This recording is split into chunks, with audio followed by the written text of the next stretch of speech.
Hi, இன்னைக்கு இந்த சொரக்காவை போட்டு கோதுமை மாவில் அடை செஞ்சு காட்டுறேன் உங்களுக்கு. வாங்க எப்படி செய்யலாம்னு பார்க்கலாம். இது பாருங்க, நான் சீவிட்டேன். நல்லா இலசந்தா பார்த்து வாங்கிக்கோங்க. இப்போ வந்து இதில் போட்டு மிக்ஸ் பண்ணலாம். 2 கப்பு மாவு, ஒரு வெங்காயம், சின்ன வெங்காயம், ஒரு 2 பச்சை மிளகாய்,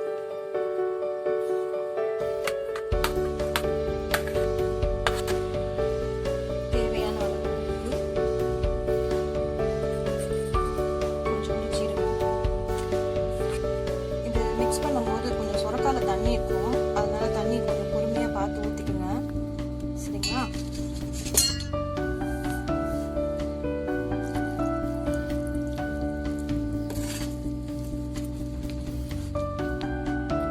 பாருங்க, நல்லா இந்த பதத்துக்கு வந்து ரெடி பண்ணிக்கோங்க மாவை. கெட்டியா இப்போ வந்து நம்ம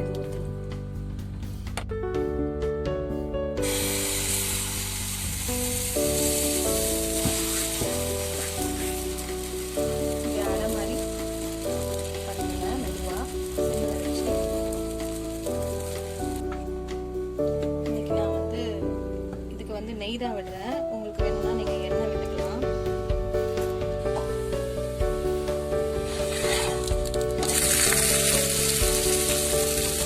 மூடி வச்சு வேக வைக்கலாங்க. மூடி வச்சு நம்ம தோசை மாவு, இந்த கோதுமை மாவு வந்து வேகணும். அதே சமயம் சொரக்காவும் வேகணும் இல்லைங்களா?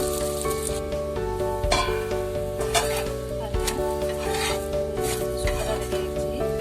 ரொம்ப சாஃப்டா இருக்கும். மற்ற அடை மாதிரி ஹார்டா இருக்காது, ரொம்ப சாஃப்டா இருக்கும்.